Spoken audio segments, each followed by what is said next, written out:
दो संख्याओं का गुणनफल 6750 है और उनका जो एलसीएम है कितना 450 है। संख्याओं के बीच के अंतर उनके महत्तम समापवर्तक के बराबर है, तो छोटी संख्या आपसे पूछी गई है। तो डायरेक्ट आप यहाँ से ऑप्शन से भी कर सकते हो भाई, कोई दिक्कत वाली बात नहीं है। ठीक है, कैसे? अगर मैं आपसे ये बोलूँ, चाहे यहाँ से आप ऐसे भी कर सकते हो कि आपको पता है कि पहली संख्या इंटू दूसरी संख्या ये क्या होती है, एलसीएम इंटू एचसीएफ के बराबर होती है। तो अगर मैं आपसे ये बोलूँ भाई यहाँ से कि पहली संख्या और दूसरी संख्या का जो प्रोडक्ट है कितने है 6750 है, और एलसीएम कितना है भाई अब इनका 450 है, और इंटू एचसीएफ, तो यहाँ से एचसीएफ आप निकाल सकते हो ना। अगर मैं इसको काटना चाहूँ तो 45 एकम 45, ठीक है, और 7 में से 5 गया 2,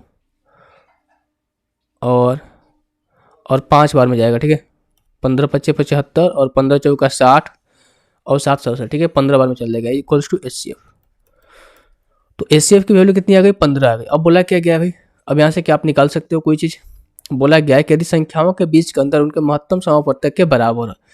ठीक है, अब देखो संख्याओं के बीच के अंतर कितने होने चाहिए, इनके एचसीएफ के बराबर होने चाहिए, यानी कि इनकी जो डिफरेंस है दोनों के बीच का डिफरेंस इनके एचसीएफ के बराबर होना चाहिए, और दोनों का प्रोडक्ट कितना आना चाहिए, 6750 आना चाहिए। देखो 6750 दोनों का प्रोडक्ट आना चाहिए, और हमें दोनों के बीच का डिफरेंस कितना आना चाहिए, 15 आना चाहिए।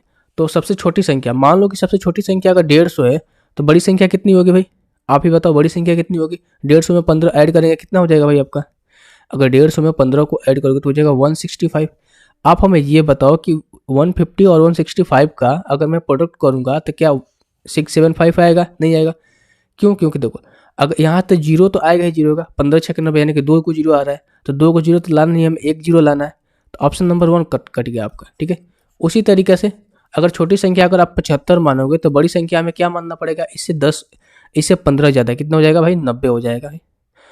5 5 10 7 8 9, ठीक है। और अगर मैं यहाँ से करूँ 9 5 45 और 9 7 63, 63 और 4 कितना होता है 67, यानी कि ये सेटिस्फाई कर रहा है, 23 क्वेश्चन का आंसर हो जाएगा। तो जब आपको ऑप्शन दिया गया है तो जरूरी नहीं है कि पूरी के पूरे जो सॉल्यूशन है आप मेथड से ही करें, कई बार आप ऑप्शन का इस्तेमाल करें, ज़्यादा बेटर रहेगा।